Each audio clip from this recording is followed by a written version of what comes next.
Hey everyone, and welcome to the Word Detective Academy. Today, we're going to crack the secret code of championship spellers.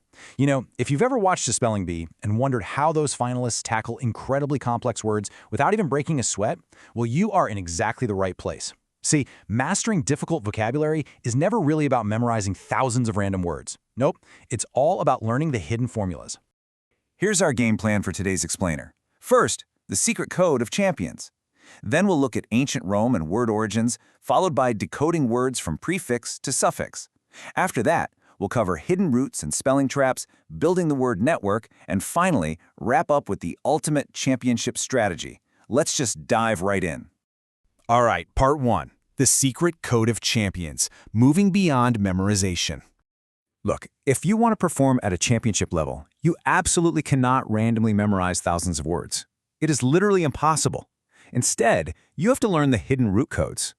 Think of roots as the structural foundation of the whole English language. And our ultimate root formula for today is MORT, which rhymes with fort. It actually derives from the Latin words mors and mortis, and it means death, dying, or the state of being dead.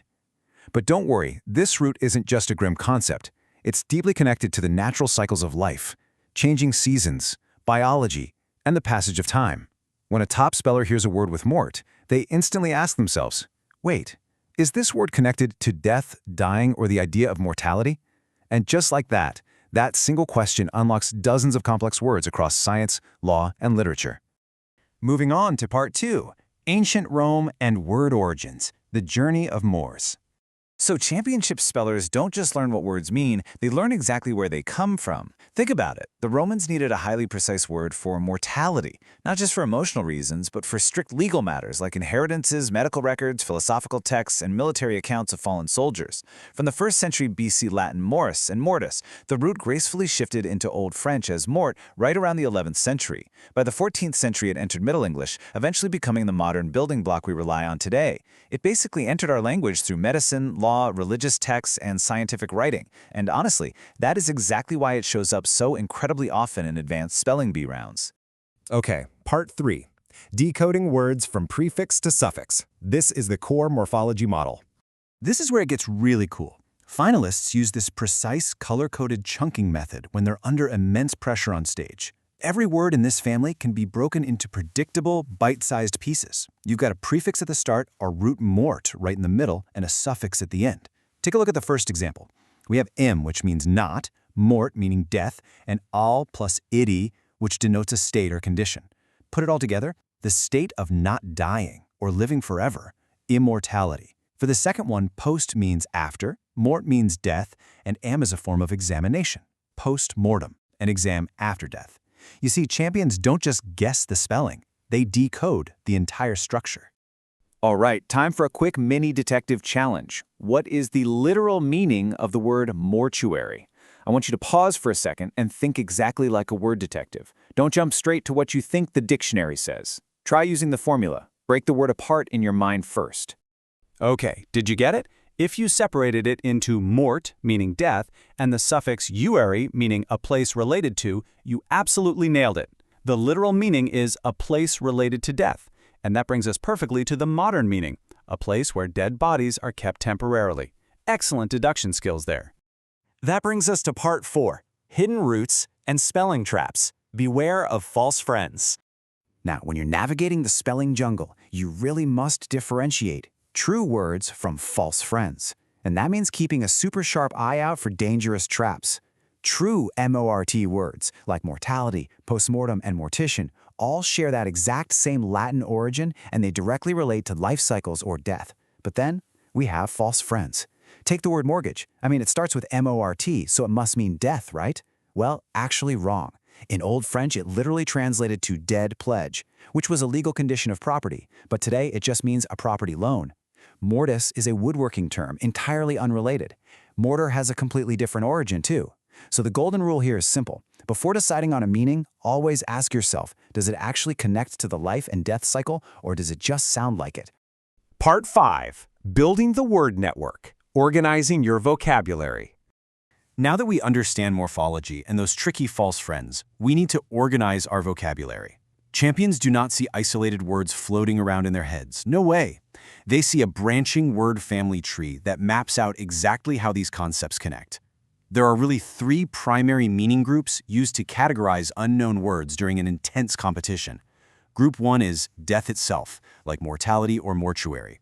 Group 2 flips the concept to not dying or beyond death, like immortal. And Group 3 covers medical or legal processes relating to death, such as postmortem or rigor mortis. When you hear a brand new word, mentally sorting it into one of these 3 buckets instantly reduces the confusion. Understanding this network allows spellers to systematically level up. It's like graduating from basic vocabulary like mortal to specific medical and science applications like mortician, and then all the way up to abstract advanced concepts like immortalize or mortification. Interestingly, mortification originally meant putting to death, but now it usually just means a death-like feeling of deep embarrassment. The meaning chain flows logically from one level to the next. Let's do another quick prediction training challenge for our Academy students. What does immortalize mean? Remember our rule. Break down the prefix, the root, and the suffixes before you guess. You have 4 parts here: im, mort, il, eyes. So here is the logically constructed meaning. Im is not. Mort is death. Eyes means to make. So quite literally, to make something not die. It's beautifully connected. The modern meaning is to make something last forever in memory or history, just like an eternal monument or a timeless piece of art. When you think like this, you never panic in a competition. All right, now for the ultimate test, a championship mini-quiz. What does mortician actually mean? Is it A, someone who studies life, B, someone who provides death-related services, or C, someone who builds houses? Pause for a second. Think about the root, think about the suffix, and lock in your answer. Well, if you chose B, you are absolutely correct. We analyze the root mort, which we know is death, and the suffix ischen, which always denotes a specialist, just like a musician or a technician. Therefore, a mortician is a specialist in death-related services. See? No rote memorization required at all. Finally, Part 6, the final championship strategy, your master takeaway. So here is your masterclass takeaway on tackling the absolute hardest spelling bee rounds without freezing up. Let's quickly review the 4 vital steps that guarantee you can reconstruct any complex word. Step 1, identify the mort root hidden in the word. Step 2, ask yourself which of our 3 network categories it fits. Is it death, after death, or beyond death? Step 3, break it down systematically into its prefix, root, and suffix. And Step 4, reconstruct the meaning logically. This is the exact mental checklist that spelling champions run through in mere seconds. And all of this leads us to the truly empowering champion's mindset. You do not need to fear difficult words. Every complex spelling simply becomes a puzzle, not a memory test. Words are not random, chaotic jumbles of letters meant to torture you, right? They are carefully, historically built structures just waiting to be decoded by someone who knows the blueprint. Which brings us to the end of today's explainer and leaves you with one final provocative question to ask yourself.